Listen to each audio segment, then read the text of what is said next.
Hi guys, today we're going to talk a little bit about whether or not you need to use silicone oil when you're getting started paint pouring. And there are a lot of different views on this.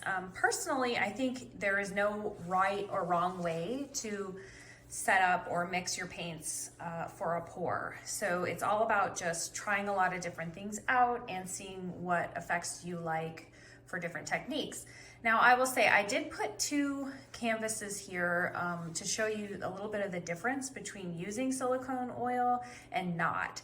So this painting here on the left, the sort of ocean effect one, I got this really nice lacing from using silicone oil. Now, just 1 to 2 drops mixed in with one color in your palette that you're using will give you the effects that you need. If you use too much silicone oil, then it tends to make all of the colors muddy and you don't get really well-defined cells. You sort of get a mismatch of colors that isn't really necessarily what you're going for. So the piece on the right for comparison here, of course it's not in the right orientation right now. I just put it on the canvas this way so that you could see them side by side.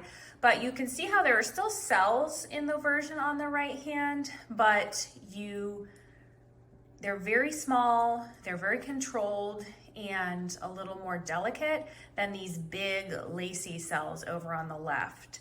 So something else to keep in mind if you're going to use silicone oil is that it does require some cleaning afterwards before you seal it, because what happens is that oil rises to the surface of the painting, and first of all you can see the sheen a little differently as you're twisting the painting around, which is not necessarily ideal to have that splotchy, oily look on some parts of your canvas.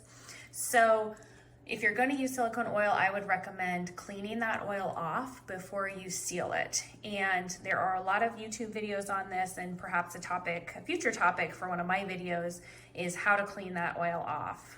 So that's a little bit about silicone oil, and I hope you liked this video. I hope it was helpful for you. If so, please make sure to like the video and share it, and subscribe to my channel if you want to learn more about how to get started doing acrylic paint pouring. See you next time.